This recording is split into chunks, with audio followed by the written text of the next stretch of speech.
నమస్తే, welcome to Nationalist hub. సామాజిక రాజకీయ వార్తాంశాల్ని సరికొత్త పంతాలో సూటిగా సుత్తు లేకుండా అన్ఫిల్టర్డ్గా ఎలాంటి దాపరికం లేకుండా విశ్లేషణ అందించేటువంటి ఒక ప్రయత్నం చేస్తున్నాం. దాంట్లో భాగంగానే అన్ఫిల్టర్డ్ కార్యక్రమాన్ని మేము ముందుకు తీసుకొచ్చాం. ఇవాళ ఎపిసోడ్లో నిన్న ఈరోజు పార్లమెంట్లో జరిగినటువంటి వాద ప్రతివాదనలు, ప్రతిపక్షాల ఆరోపణలు, హోంమంత్రి అమిత్ షా ప్రసంగం, వీటి గురించి టేకేవేస్ ఏంటి, కీలకమైనటువంటి అంశాలేంటి, ప్రతిపక్షాల ఆరోపణలు ఏంటి, క్లుప్తంగా విశ్లేషించేటువంటి ప్రయత్నం చేద్దాం. నాతో స్టూడియోలో అందుబాటులో ఉన్నారు సీనియర్ జర్నలిస్ట్, రాజకీయ విశ్లేషకులు సురేష్ కొచ్చిరెడ్డి గారు, అలాగే నేషనలిస్ట్ ఫౌండర్, అలాగే CEO సాయికృష్ణ గారు. నమస్తే. నమస్తే సురేష్ గారు, మీతో మొదలు పెడతాను. సో అమిత్ షా గారి స్పీచ్లో ఆల్మోస్ట్ ప్రతిపక్షాలని బండారం బయటపెట్టినట్టుగానే చెప్పారు. నిన్న జయశంకర్ గారు కూడా అదే చెప్పారు. సో ముందుగా మీ ఇనీషియల్ రిమార్క్స్ ఏంటి? అంటే ఎప్పుడు అంటాం హిస్టరీ మర్చిపోకూడదు అంటాం మనం. It's very important point. History is a habit of repeating it self.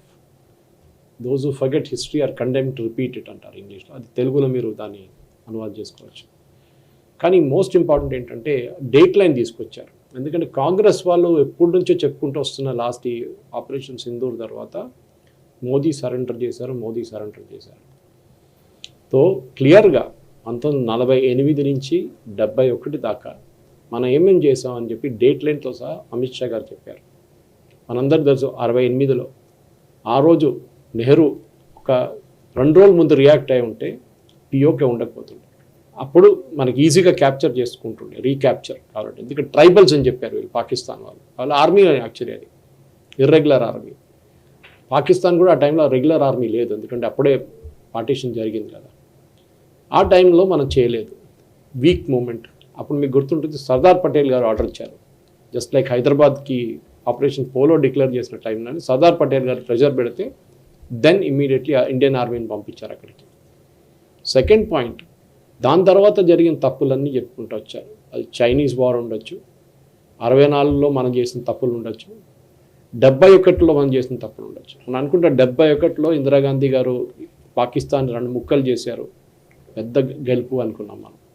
కానీ ఏం జరిగిందంటే మెయిన్గా 71లో మన దగ్గర 93,000 పాకిస్తాన్ POWs ఉండే, ప్రిజనర్స్ ఆఫ్ వార్. జవాన్ నుంచి బ్రిగేడియర్ దాకా, ఒక మేజర్ జనరల్ కూడా ఉన్నారు, నియాజీ సరెండర్ చేసిన దాంట్లో.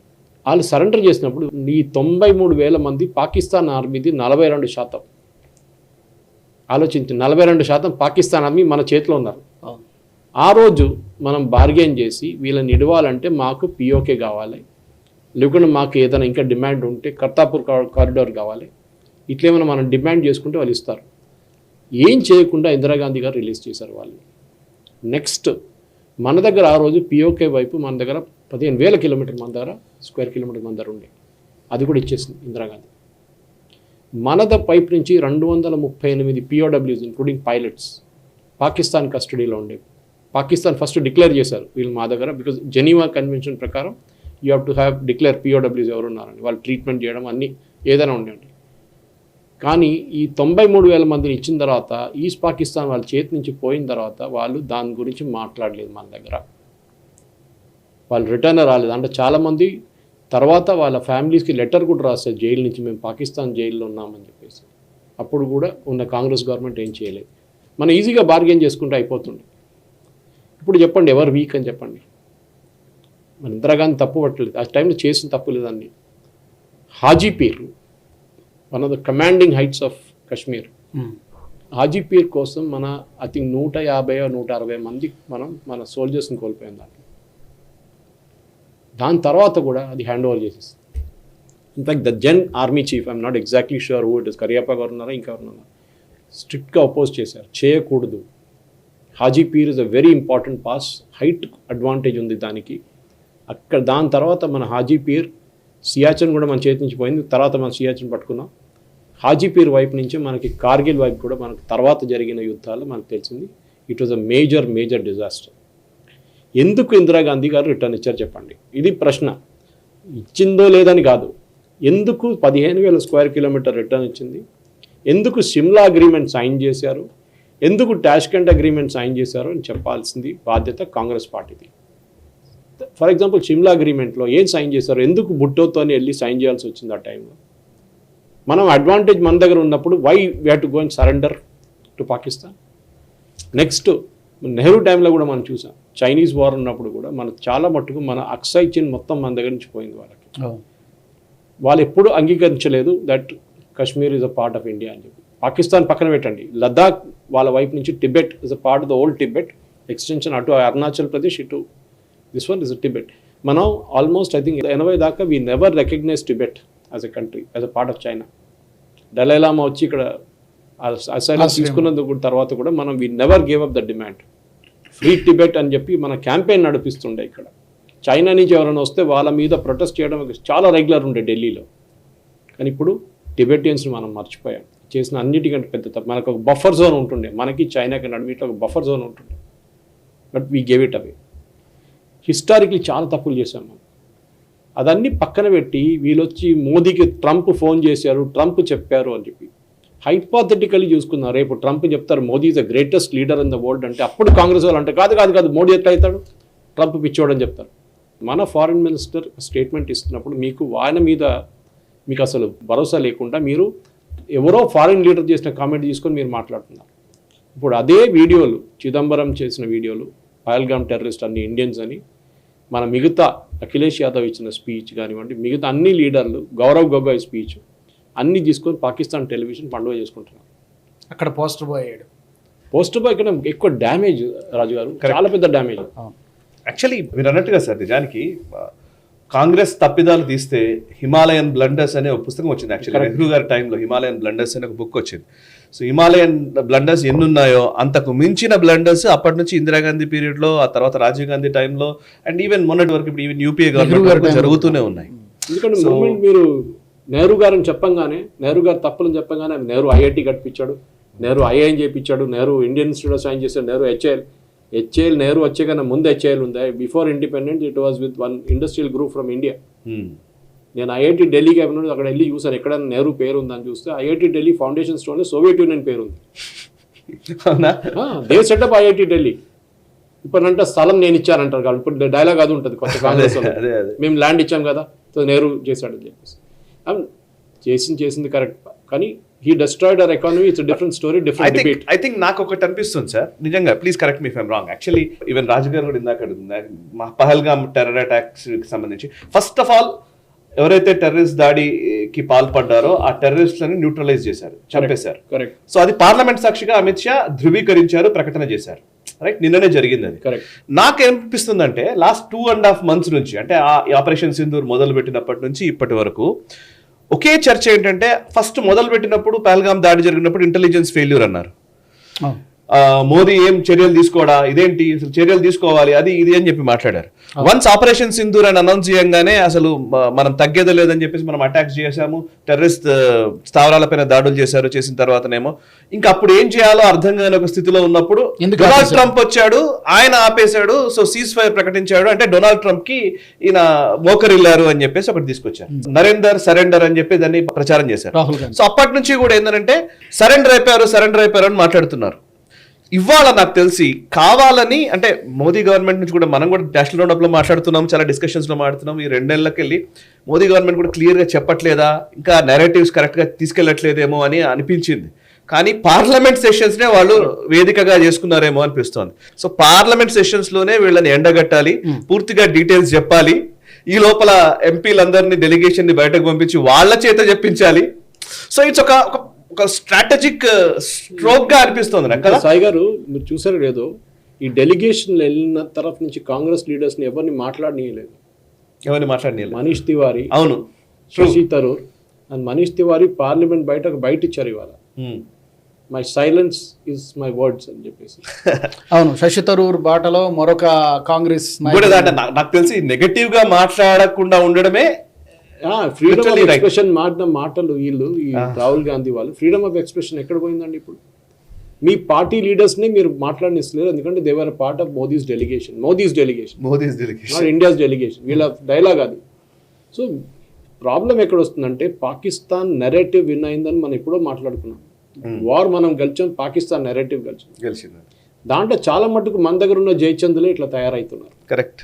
That is the main thing that ఈ నెరేటివ్ బిజినెస్, ఎందుకంటే మీరు ఎంత పెద్ద నేషన్ అయినా కానీ సాయి గారు, నెరేటివ్ ఓడిపోతే అయిపోయింది కథ. ఇప్పుడు చూడండి, ఇజ్రాయెల్ ఇంత చేసిన తర్వాత కూడా గాజాలో ఇప్పుడు కూడా ఆకలితో చస్తున్నారు పిల్లలు అని చెప్పేసి ట్రంప్ స్టేట్మెంట్ ఇచ్చారు. ఆలోచించండి. And yesterday only Israel provided figures.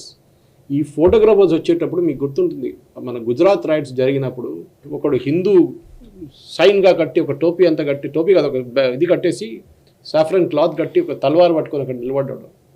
ఆ photo became a part of the 2002 rights, aggressive Hindu అని చెప్పి. యాక్చువల్లీ ఆయనకి డబ్బులు ఇచ్చి ఫోటో తీసుకున్నాడు ఫోటోగ్రాఫర్ ఒకడు. Outlook some other magazine it was, or India today.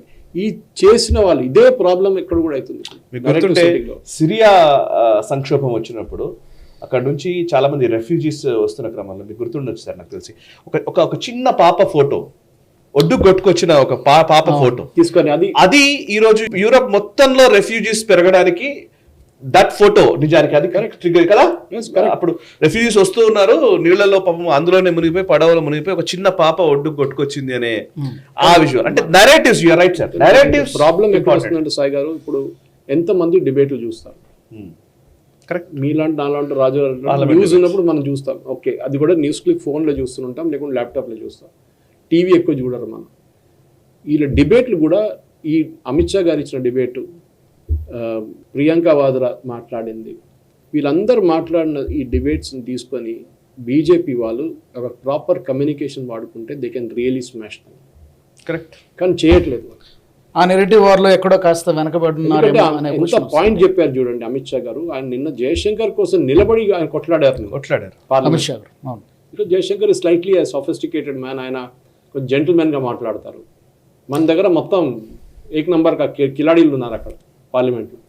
కానీ సార్ ఇక్కడ ఒక క్వశ్చన్ వస్తుంది, ఇన్ని బ్లండర్స్ చేసి ఇప్పుడు మనం యూపీఏ 1 యూపీఏ 2 చూసుకున్నా, లేదు నెహ్రూ గారి టైం నుంచి చూసుకున్నా, ఇందాక మీరు చెప్పారు ఇంట్రడక్షన్లోనే 1971 తర్వాత చూసుకున్నా కూడా అసలు క్వశ్చన్ చేసేటువంటి అధికారం, అర్హత విపక్షాలు ముఖ్యంగా కాంగ్రెస్ పార్టీకి ఉందా?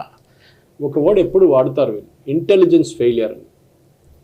ఇంటెలిజెన్స్ 2-3 టైప్స్ ఉంటాయి. ఒకటి human intelligence which is the most important, రెండవది టెక్నికల్ ఇంటెలిజెన్స్, అది ఇప్పుడు మన ద్వారా చూస్తున్నాం, third is cyber intelligence. So technical intelligence అంటే దాంట్లో ఫోన్ ట్యాపింగ్ ఉండొచ్చు, ఈమెయిల్ ట్యాపింగ్ ఉండొచ్చు, మిగతా ఉండొచ్చు. మిగతాది సోషల్ మీడియా నుంచి చాలా మటుకు అక్కడ కూడా ఇప్పుడు ట్రాకింగ్ నడుస్తుంది. ఇప్పుడు చూడండి, మొన్న ఫోన్స్ ఆఫ్ చేసి పడేశారు ఇక్కడ ఇజ్రాయెల్లో నిన్న కొన్ని ప్లేసెస్లో. ఎందుకంటే వీళ్ళు అది యూజ్ చేసి అటాక్ చేస్తున్నారని చెప్పి ఫోన్స్ ఆఫ్ చేసి పడేశారు కొన్ని ప్లేసెస్లో. ఆఫ్ఘనిస్తాన్లో చేశారు, దానికన్నా ముందు యూఎస్ వాళ్ళు, బ్రిటన్లో చేశారు. ఎందుకంటే టెర్రరిస్ట్ అటాక్ నడుస్తున్నప్పుడు ఎప్పుడు ఈ టెక్నాలజీని వాడుకుంటారు వాళ్ళు. ఇప్పుడు వీళ్ళు చెప్తున్నారు శాటిలైట్ ఫోన్ ఉండే, చైనీస్ శాటిలైట్ ఫోన్ ఉండే పట్టుకున్నామని చెప్పేసి, okay we'll take it for the granted. కానీ మన దగ్గర ఉన్న ఇంటెలిజెన్స్ని యాక్షనబుల్ ఇంటెలిజెన్స్గా ఉండాలి.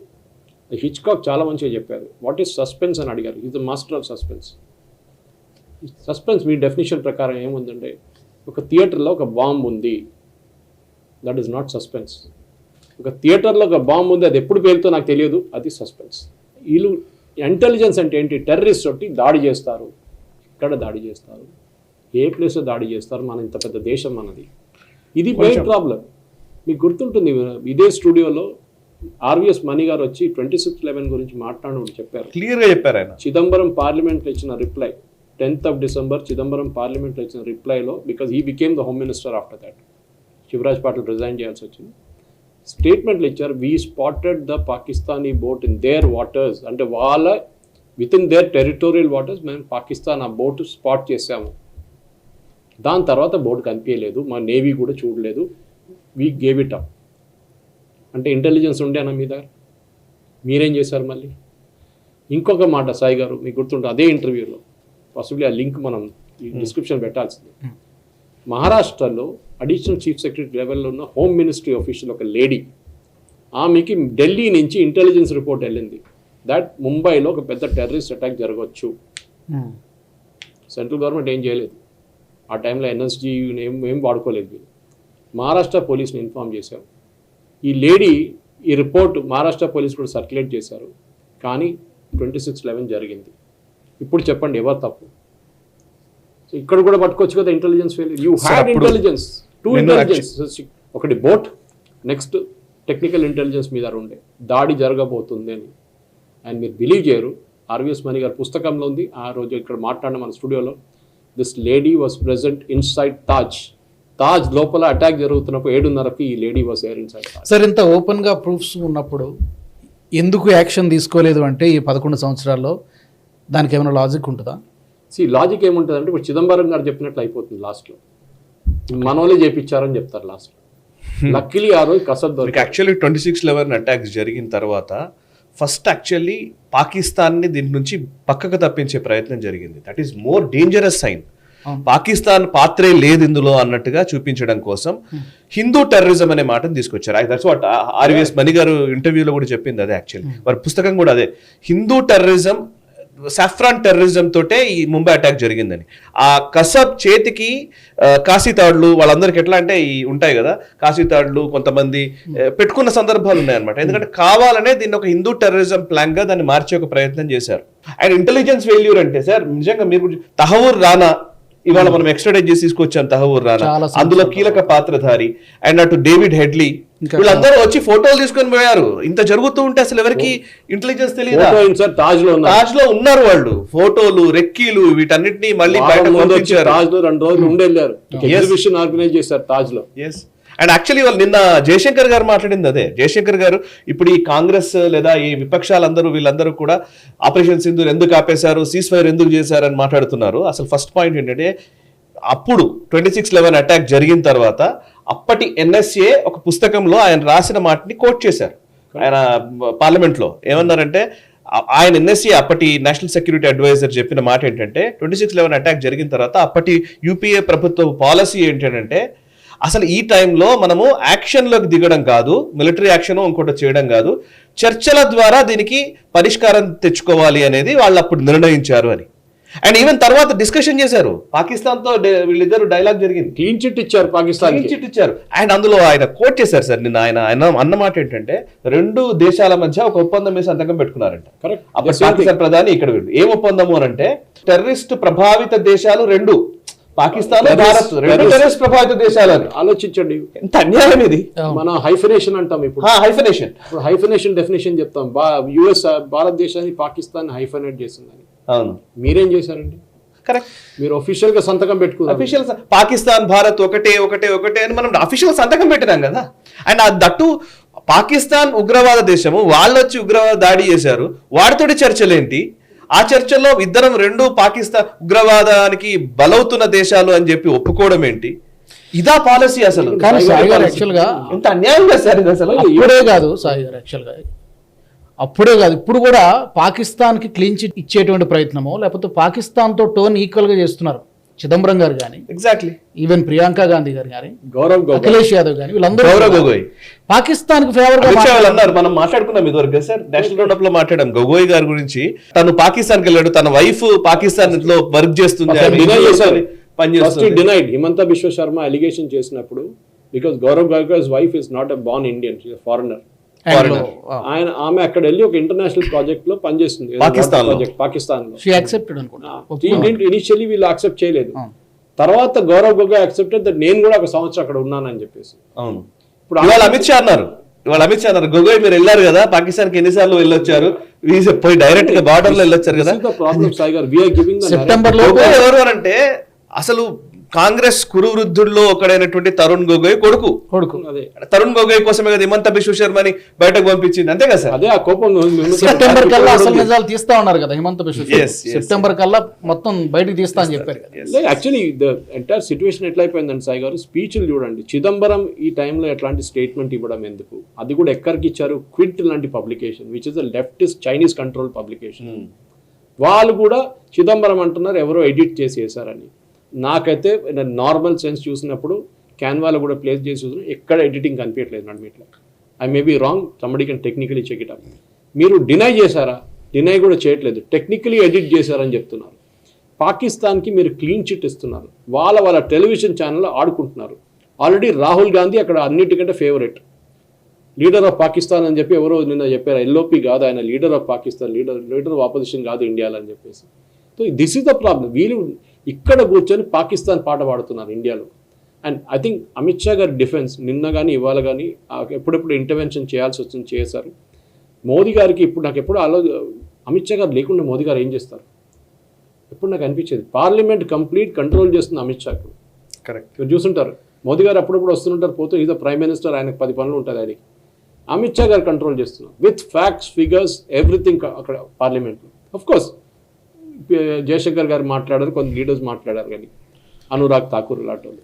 బట్ వాళ్ళు కొంచెం light sir, I do think like ఇప్పుడు కాంగ్రెస్ ముఖ్యంగా Rahul Gandhi is never apologetic. నిజానికి ఆయన ఏ రోజు కూడా నేను తప్పు చేశానన్న భావనలో కాదు కదా, ఎన్ని బ్లండర్స్ అన్న మాట్లాడొచ్చు, ఏవైనా మాట్లాడొచ్చు అనే భావనలో ఉన్నారు నిజంగా కదా.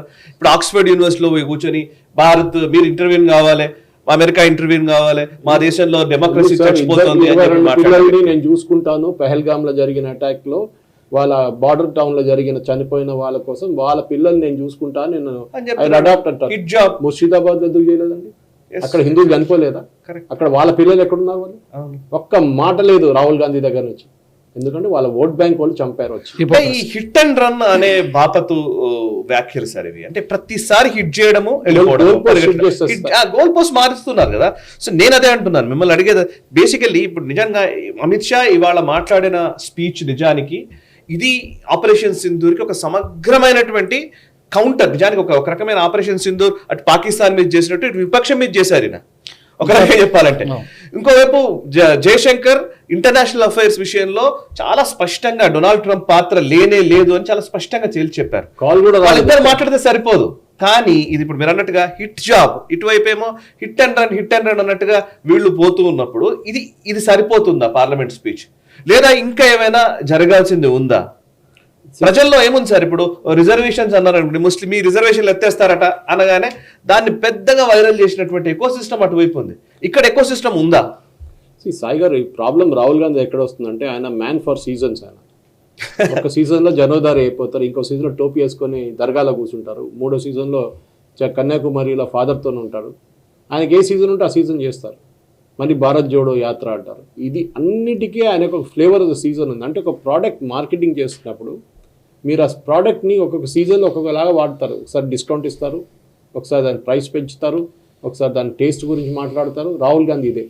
రాహుల్ గాంధీ చెప్పండి సాయి గారు, పార్లమెంట్లో ఆయన is in the defence consultative committee minister, which is the dangerous thing.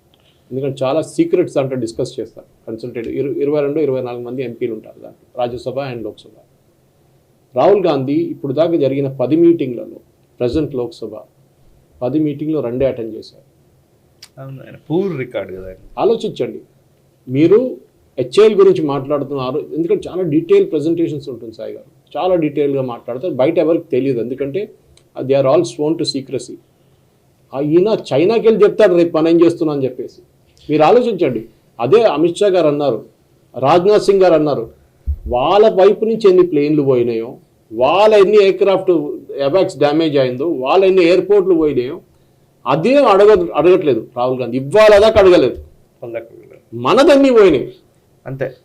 వాళ్ళ పార్టీ ఎంపీ అంటున్నారు ఇవాళ డిస్ప్లే చేయాలంటున్నారు కదా, మొత్తం 32 జయశంకర్ గారు అన్నారు కదా, డోక్లాం ప్రతిష్టంభన జరుగుతూ ఉంటే ఆయన భారత విదేశాంగ మంత్రిత్వ శాఖ దగ్గరనో ఇక్కడో బ్రీఫింగ్ తీసుకోడు, చైనా అంబాసిడర్ దగ్గరికి వెళ్ళి బ్రీఫింగ్ తీసుకుంటాడు రాహుల్ గాంధీ అని. నిజంగా కూడా జరిగింది అదే. డోక్లాం జరుగుతూ ఉంటే చైనీస్ అంబాసిడర్ ని కలుస్తారు రాహుల్ గాంధీ. అసలు వీళ్ళు ఎవరి మాట నమ్ముతారు సాగర్? నాకు అర్థం కదా. ఆర్మీ వాళ్ళు చెప్పే మాట నమ్మరు, దేశానికి ప్రధానమంత్రి మాట నమ్మరు. పాకిస్తాన్ చెప్తే నమ్ముతారా, చైనా చెప్తే నమ్ముతారా? వాళ్ళ మాస్టర్స్ ఎవరో వాళ్ళకే తెలుసు. ఆ మాస్టర్స్ ఎవరో మనం చాలాసార్లు చెప్పాం.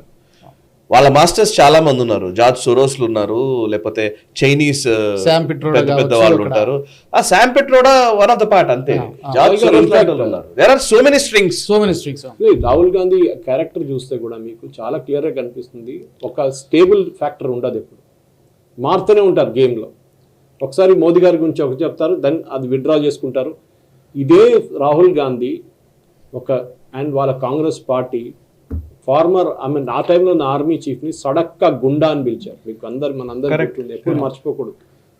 సడక్క గుండా అని ఆర్మీ చీఫ్ని పిలిచిన మనిషి ఇవాళ దాకా రాహుల్ గాంధీ వైపు నుంచి మన పైలట్స్ గురించో, మన ఆర్మీ గురించో, ఆపరేషన్ సింధూర్లో కంగ్రాచులేషన్స్ అని చెప్పిన మాట ఎక్కడైనా విన్నారా?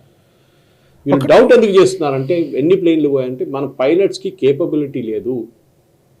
చూపించడానికి ఇంకేం లేదు. ఆ రఫేల్ కొన్నారు కదా, నేను అదే రోజు చెప్పాను రఫేల్ కొనకూడదు అని చెప్పాను చూడండి, అది ప్రూవ్ చేయడానికి. అంటే రఫేల్ కొనకూడదు అనేది ప్రూవ్ చేయడం ఒకటి, రఫేల్ కి ప్రత్యామ్నాయంగా ఉన్నటువంటి చైనీస్ ఫైటర్ జెట్ లో లేకపోతే అమెరికన్ F-16 లో వాళ్ళకి సేల్స్ పెరగాలి, అవిటిని ఎక్కువ మంది కొనుక్కోవాలి. ఇప్పుడు మన రాఫెల్ మనం తీసుకున్నాము, మన దగ్గర ఉన్న ఆకాశ్ ఎయిర్ మిసైల్స్ ఇంకోటో ఇవన్నీ మనం బాగా పర్ఫామ్ చేస్తున్నాయి. ఇవన్నీ మార్కెట్ పెరగకూడదు, పెరిగితే మళ్ళీ పెద్ద మిలిటరీ ఇండస్ట్రియల్ కాంప్లెక్స్ ఎక్కడ ఇబ్బంది పడుతుందో. యుఎస్ గారు మనం టెర్రరిస్ట్ గురించి మాట్లాడుతున్నాం, మర్చిపోకూడదు. రాజీవ్ గాంధీని చంపిన టెర్రరిస్ట్ ని ఫ్రీగా ఎవరు నడిపించారు జైలు నుంచి?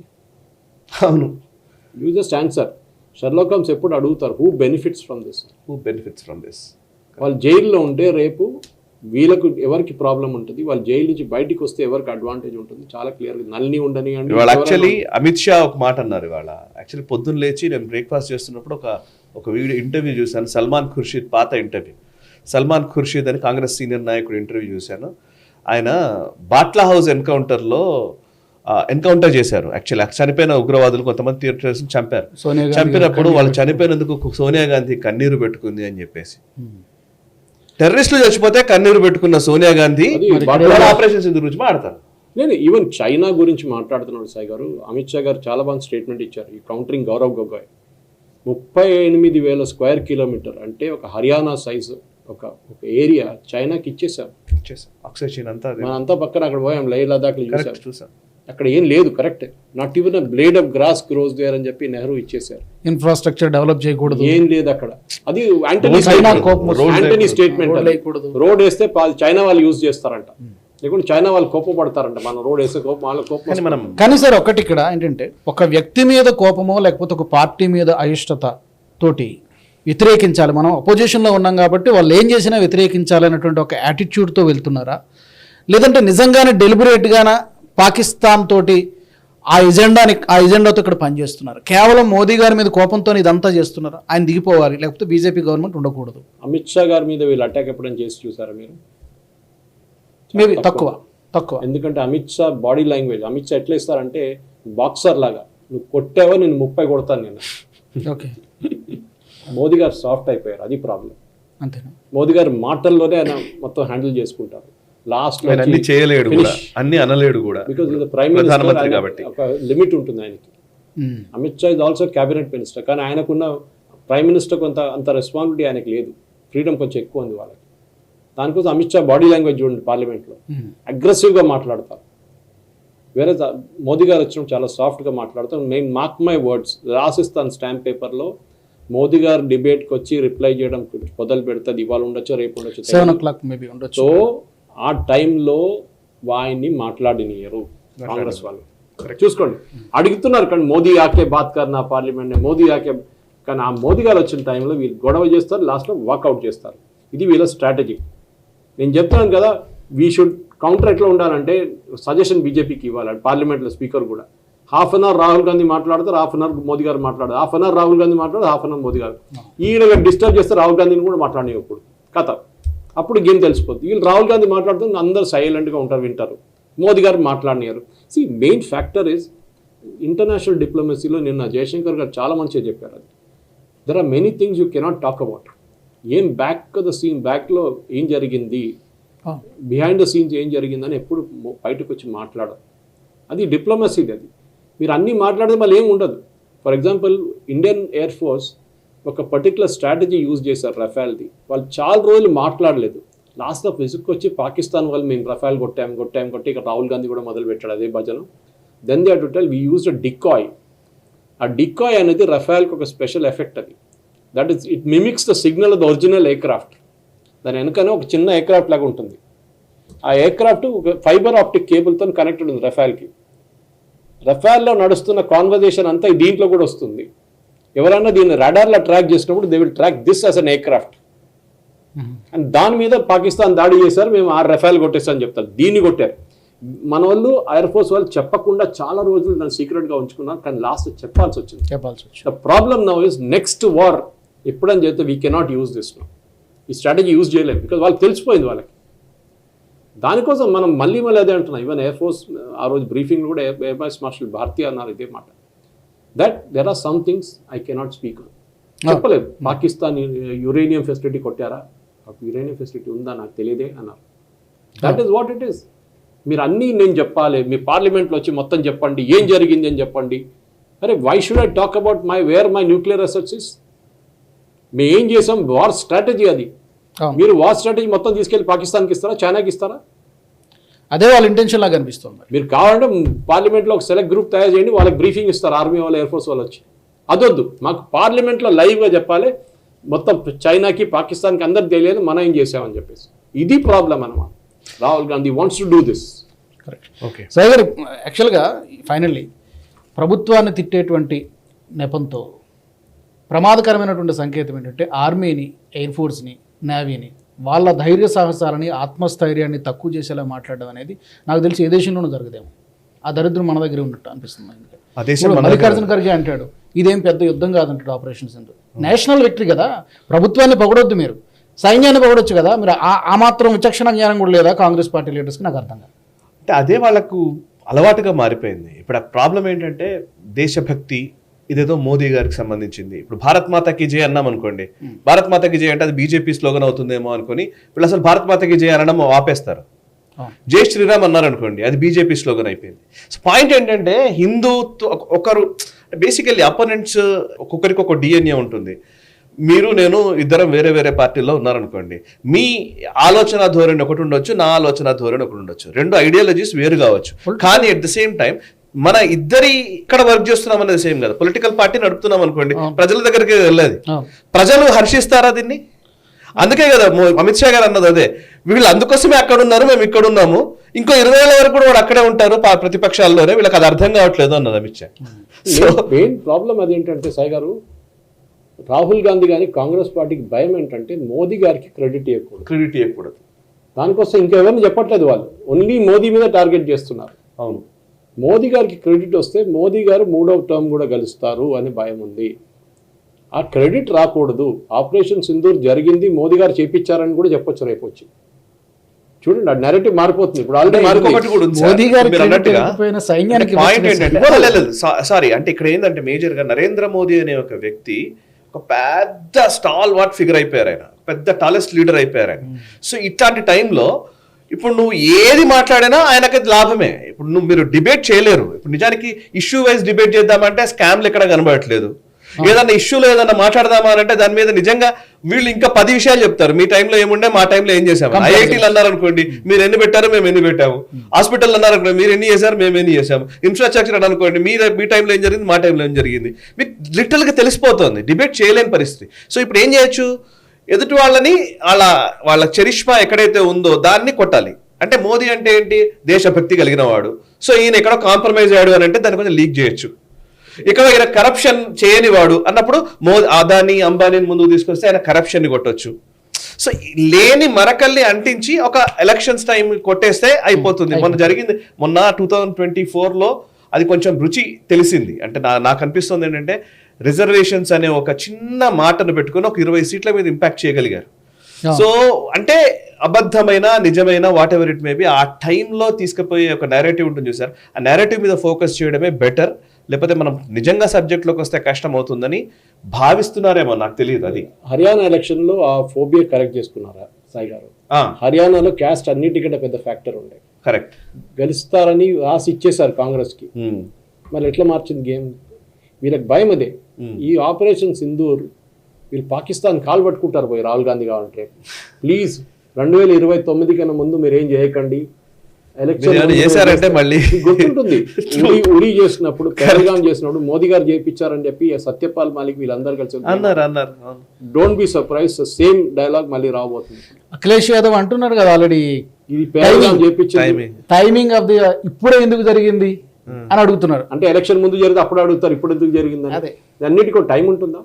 మరి సేమ్ అట్లనే అనుకుంటే గనక 2009 ఎలక్షన్స్ ఉన్నాయి, 2008 నవంబర్లో ముంబై అటాక్స్ జరిగాయి. మరి 6 నెలలు టైం ఉంది, మీరు దాన్ని వాడుకోవచ్చుగా. మరి వాడుకునే గెలిచారా 2009? అదే కదా. సో అటాక్స్ కి లెక్కలేదు. ఇప్పుడు నేను 2008 లో జరిగిన అటాక్స్ చెప్తాను సార్. నేను యాక్చువల్లీ అహ్మదాబాద్ లో సీరియల్ బ్లాస్ట్ జరిగాయి. 21 బ్లాస్ట్ ఒకటేసారి, 9 బ్లాస్ట్ ఒకటేసారి జరిగాయి. 56 మంది చనిపోయారు, 200 మంది గాయపడ్డారు. బెంగళూరు బ్లాస్ట్ 9 వరుస పేలుళ్ళు, ఒకరు చనిపోయారు, 20 మంది గాయపడ్డారు. జైపూర్ బ్లాస్ట్ 9 వరుస పేలుళ్ళు, 63 మంది చనిపోయారు, 216 మంది గాయపడ్డారు. ముంబైకి చెప్పనక్కర్లేదు, 170 పైచిలకు మంది చనిపోయారు, 300 మంది ఇంజూర్ అయ్యారు. సో అంటే ఇట్లా లెక్కేసుకుంటూ పోతే లుంబిని పార్క్ గోకుల్ చాట్ బ్లాస్ట్ లో 42 మంది చనిపోయారు సార్ మన దగ్గర. హైదరాబాద్ దిల్సుఖ్ నగర్ లో 18 మంది చనిపోయారు. అంటే 42 + 18 60 మంది చనిపోయారు హైదరాబాద్ లోనే ఒక్క 3-4 ఏళ్లలోనే జరిగినాయి. 2007లో ఒకటి, 2013లో ఒకటి. 42 మంది చనిపోయినప్పుడు ఏం అటాక్ చేశాం మనము పాకిస్తాన్ పైన? సాయి గారు, ముంబై అటాక్ లో ఆ రోజు బాంబ్ బ్లాస్ట్ లో చాలా మందిని హైకోర్టు రిలీఫ్ ఇచ్చి రిలీజ్ చేశారు. ఇన్నోసెంట్ పోలీస్ ఇన్వెస్టిగేషన్ మొత్తం అటాచ్ అయిపోయిందని చెప్పి. మీకు గుర్తుంటుంది, ఆ టైంలో MR Patil the home minister, NCP and Congress government ఉండే ఆ టైంలో. అప్పుడు వీళ్ళు చేసిన ఇన్వెస్టిగేషన్ ఏం చేశారు సాయి గారు? అప్పుడు వీళ్ళు ఇప్పుడు చెప్తుంటారు కదా, మోదీ గారు సొరాబుద్దీన్ కేసు తీసుకొస్తారు, తర్వాత ప్రజాపతి ఎన్కౌంటర్ కేసు తీసుకొస్తారు, అమిత్ షా గారిని జైలు పంపించారు, మోదీ గారిని క్వశ్చన్ చేశారు. కానీ ఎక్కడైనా చూడండి, వీళ్ళ వైపు నుంచి ఇన్వెస్టిగేషన్ జరిగిన దాంట్లో ఎక్కడైనా ఫైనల్ కన్విక్షన్ వచ్చిందా చూడండి. ఉజ్వల్ నికమ్కి రాజ్యసభ సీట్ ఇచ్చినప్పుడు ఎంత పెద్ద గొడవ చేశారు కాంగ్రెస్ వాళ్ళు. బీజేపీ కావాలని చెప్పి ఆయనకి ఇచ్చారు సీటు, ఎందుకంటే ఆయన కసబ్కి లాస్ట్ ఫినిష్ చేసేది కసబ్ని, దానికోసం ఆ రివార్డ్ ఇచ్చారని చెప్పి. తప్పే ఉంది సాయి గారు దాంట్లో. ఈ ముంబై బ్లాస్ట్ ఆలోచించండి, ఇంతమంది చనిపోయారు, 180 మంది చనిపోయిన వాళ్ళ ఫ్యామిలీస్కి క్లోజర్ రాలేదు ఇప్పుడు దాకా. ఇది పెద్ద ప్రాబ్లం. మన దగ్గర ఏమైపోతుందంటే హ్యూమన్ రైట్స్ కోసం, దీనికోసం, దానికోసం మాట్లాడడం చాలామంది ఉన్నారు, కానీ చనిపోయిన వాళ్ళ ఫ్యామిలీస్కి ఏమి ఇస్తారు సాయి గారు చెప్పండి? ఇదే ప్రాబ్లం. పెహల్గామ్లో సెక్యూరిటీ ఫెయిలియర్ అయింది, చెప్పండి ఎక్కడ ఫెయిలియర్ అయింది? ఇంటెలిజెన్స్ లేదు, ఇంటెలిజెన్స్ ఫెయిలియర్ ఆల్వేస్ చేస్తే. నేను చెప్తానండి మీకు, మీ హయాంలో ఇన్ని బ్లాస్ట్లు జరిగింది కదా, ఒక ఇంటెలిజెన్స్ ఫెయిలియర్ లేదా దాంట్లో? ఇంటెలిజెన్స్ ఏంటి? These people don't know how the system works. నేను ముందు చెప్పాను చూడండి, 3 పార్ట్స్ ఉంటాయి దాంట్లో. టెక్నికల్ ఉంటుంది, సైబర్ ఉంటుంది, హ్యూమన్ ఇంటెలిజెన్స్ ఉంటుంది. ఆ హ్యూమన్ ఇంటెలిజెన్స్లో ఏంటి? కార్గిల్లో జరిగినట్ల అక్కడ కొంతమంది పైన కూర్చున్నారని చెప్పి బకర్వాల్ వచ్చి చెప్పారు వాళ్ళు. అప్పుడు సౌరభ్ కాలియా వీళ్ళందరూ వెళ్ళారు అక్కడికి పెట్రోలింగ్కి. ప్రాబ్లమ్ ఈస్, ఇది ఎట్లయిపోతుందంటే ఇంటెలిజెన్స్ రిపోర్ట్ వర్షం పడుతున్నట్ల వెదర్ రిపోర్ట్ లాగా ఉంటుంది. వర్షం పడుతుందంటే పడుతుంది అంటాడు, పడకపోతే నేనేం చేయాలంటాడు. నాకేం ఇంకొకటి ఉంది సార్, ఇప్పుడే చూస్తున్నాను నేను. మోదీ ప్రభుత్వము ఇప్పటి వరకు 2 నెలల నుంచి వేచి చూసినటువంటి ధోరణికి ముగింపు పలికి ఇంకో కొత్త ఫేజ్లోకి దీన్ని తీసుకెళ్తుందని నాకు అనిపిస్తుంది. ఫర్ ఎగ్జాంపుల్ లైక్ 29th ఇవాళ డేట్, 28th రోజు నిన్న జయశంకర్ గారు మాట్లాడారు, ఇవాళ అమిత్ షా మాట్లాడారు, రాజ్నాథ్ సింగ్ నిన్న మాట్లాడారు. ఇంకో కీలకమైన పరిణామం మనం చూడబోతున్నాం. జూలై 31st రోజున మాలేగావ్ బ్లాస్ట్ కి సంబంధించిన కేసులో వర్డిక్ట్ రాబోతోంది, జడ్జిమెంట్ రాబోతోంది. మాలేగావ్ బ్లాస్ట్ లోనే కదా సార్ సాధ్వి ప్రజ్ఞ, అదేవిధంగా కల్నల్ పురోహిత్ ఇద్దరు దాంట్లో అక్యూజ్డ్ గా చాలా సంవత్సరాల పాటు హిందూ టెర్రరిజం అనే ఒక నెపంతో వాళ్ళని లోపల పెట్టారు. సో ఇప్పుడు వాళ్ళకి సంబంధించిన వర్డిక్ట్ జూలై 31st రోజున. I won't be surprised if they held guilty. Just see that. Judges are like that. Mumbai blast లో ఇంత మందిని చంపేసిన మనుషుల్ని అందరినీ మీరు నిర్దోషులు, నాట్ గిల్టీ అని చెప్పలేదు. Judge, you read the judgment, ఏమని చెప్పారు? ఆధారాలు not proved beyond reasonable doubt. Not guilty కాదు, they are not held guilty even now. The case has not been proved beyond reasonable doubt. అంటే బాంబు పెట్టింది వాళ్ళే, కానీ మీరు అది కరెక్ట్ గా ప్రూవ్ చేయలేదు, వాళ్ళు పెట్టారని చెప్పి. సాక్ష్యాధారాలు లేవు, సాక్ష్యాధారాలు ఉన్నా కానీ వాళ్ళు చేశారు అనడానికి ఆధారాలు లేవు, కానీ కన్ఫెషన్ తీసుకున్నారు. సో మొత్తానికి వాళ్ళు నిర్దోషులు అని ప్రకటించకపోవచ్చు, కానీ దోషి అని ప్రూవ్ చేయడానికి కావాల్సిన ఆధారాలు మీరు ప్రొడ్యూస్ చేయలేదు కాబట్టి మేము వదిలేస్తాం. ఐడెంటిఫికేషన్ కరెక్ట్ చేయలేదు అంటే ఒక బెనిఫిట్ ఆఫ్ డౌట్ ని వదిలేస్తారు అని సార్ అనేది కదా సార్. That's what saying. ఇది ఎప్పుడు అంటారు చూడండి, ఈ డెత్ బై హ్యాంగింగ్ చెప్పినప్పుడు రేరెస్ట్ ద రేర్ కేసు అంటారు. చంపిన దాంట్లో కూడా కొన్ని కేసు రేంజెస్ ఉంటది. 3 సంవత్సరాల అమ్మాయిని చంపిన వాడిని మొన్న రిలీజ్ చేశారు. Because every sinner has a future అంటున్నారు కోర్టు. రేప్ చేసి చంపిన మనిషిని రిలీజ్ చేసి కోర్టు ఏమని చెప్తున్నారు? Every sinner has a future. వాడు రేపు సొసైటీలో వస్తే బాగుపడతాడు. ఇప్పుడు ఇంకోసారి చేస్తే మీరేం చేస్తారు? అప్పుడు the same judge should be held accountable. ఎందుకంటే వీళ్ళకి చాలా ఈజీ అక్కడ కూర్చొని చెప్పడానికి ఎవరో ఒక మాట. వాళ్ళ ఫ్యామిలీతో తెలిస్తే అప్పుడు తెలుస్తుంది. బాంబ్ బ్లాస్ట్ చనిపోయిన 180 మందిని ఎవరు తీసుకొస్తారు రిటర్న్? వాళ్ళ మన దాని తర్వాత నెక్స్ట్ డే టైమ్స్ ఆఫ్ ఇండియాలో చాలా బ్యూటిఫుల్ ఆర్టికల్ వచ్చింది దీని గురించి. ఒక్కొక్క ఫ్యామిలీ వాళ్ళని కాంటాక్ట్ చేశారు, ఏడుస్తున్నారంట వాళ్ళు. మేబీ మరో పోయారు కానీ ఒక క్లోజర్ లేదు. ఇప్పుడేమంటున్నారు, వీళ్ళు ముగ్గురిని చంపేస్తున్నప్పుడు టెర్రరిస్ట్ని ఇప్పుడు కావాలని చెప్పి పార్లమెంట్ సెషన్ ఉన్నప్పుడే చంపారు. చంపకపోతే ఏమంటున్నారు, ఇప్పుడు దాకా మీరు చంపలేదు వాళ్ళని, వాళ్ళు ఎక్కడున్నారు మీకు తెలియదు. చిదంబరం ఏమో క్లీన్ చిట్ కూడా ఇచ్చేసారు already. So this is the problem. ఇంగ్లీష్లో అంటారు you are damned if you do, damned if you don't. Also correct, both ways. Correct. Anyhow thank you Suresh garu, Sai garu, thank you, ధన్యవాదాలు. అట్లీస్ట్ ఎప్పుడైనా నేషనల్ సెక్యూరిటీ విషయంలోకి వచ్చేసరికి political differences ఉన్నా, ideological differences ఉన్నా, జాతీయ భద్రత విషయంలో విపక్షాలు ఒక మాట మీద ఉంటే బాగుంటుంది. అది ఎప్పుడు రిలీజ్ అవుతారో, రిలీజ్ అవ్వాలని కోరుకుందాం మనం, ఫ్యూచర్లోనైనా ఆ రోజు రావాలని కోరుకుందాం. Thank you. ఒక మాట మీద ఉండడం అనేకంటే కూడా నేషనల్ సెక్యూరిటీ విషయంలో యాక్చువల్లీ కాంగ్రెస్ తన స్టాండ్ మార్చుకోవడం అవసరము అనేది నా అభిప్రాయం. బాగుంటుంది. నిజంగా వీళ్ళు ఎలాగ ఉన్నారు, ఒక స్టాండ్ ని వీళ్ళు మార్చుకోవాల్సిన అవసరం ఉంది. Right sir? కరెక్ట్. ఎందుకంటే కాంగ్రెస్ ఇప్పుడు కాదు, స్టార్టింగ్ నుంచి మీరు చూడండి, మోదీ గవర్నమెంట్ వచ్చినప్పటి నుంచి ఏ టెర్రరిస్ట్ అటాక్ జరిగినా, ఏ ట్రైన్ యాక్సిడెంట్ జరిగినా కాన్స్పిరసీ మోదీ మీద వస్తుంది. Correct. Balasore train accident Modi, దానికన్నా ముందు సరే ఏ యాక్సిడెంట్ అయినా యాక్సిడెంటే, I don't agree with all that thing. కానీ రైల్వే ఇన్ఫ్రాస్ట్రక్చర్ని ఎప్పుడు అప్గ్రేడ్ చేస్తే అది సపరేట్ డిబేట్ అది. కానీ మోదీ మీద అన్నిటికీ తప్పు మోదీదే. ఇప్పుడు ఎట్లయిపోయిందంటే రోడ్ మీద ఒక కుక్కను కారు వచ్చి కొట్టేస్తే అది కూడా మోదీనే కారు. ఇది అదే అయిపోయింది అనమాట. ఆ వైఖరి మారాలని కోరుకుందాం సార్ ఫ్యూచర్లో. Thank you very much Suresh గారు. ఇది వాళ్ళ అన్ఫిల్టర్డ్ కార్యక్రమం. ఈ అంశానికి సంబంధించి మీ అభిప్రాయాలను కూడా మాకు కామెంట్స్ రూపంలో మీరు తెలియజేయచ్చు. అలాగే మా గ్రూప్ ఆఫ్ ఛానల్స్ నుంచి ఎలాంటి అంశాలను కోరుకుంటున్నారో తప్పకుండా మీరు కామెంట్ సెక్షన్లో మాకు చెప్పొచ్చు. తప్పకుండా సబ్స్క్రైబ్ చేసుకోండి మా గ్రూప్ ఆఫ్ ఛానల్స్ని. జై హింద్, జై భారత్. ఈ వీడియో మీకు నచ్చినట్టయితే లైక్ చేయండి, 10 మందికి షేర్ చేయండి. అలాగే కామెంట్ల రూపంలో మీ అభిప్రాయాలను మాతో పంచుకోండి. Nationalist hub group of channels ను సబ్స్క్రైబ్ చేసుకుని తెలుగునాట జాతీయవాద జర్నలిజాన్ని ప్రోత్సహించండి. ఈ వీడియో కింద ఉన్న బెల్ ఐకాన్ పై క్లిక్ చేయడం మర్చిపోవద్దు.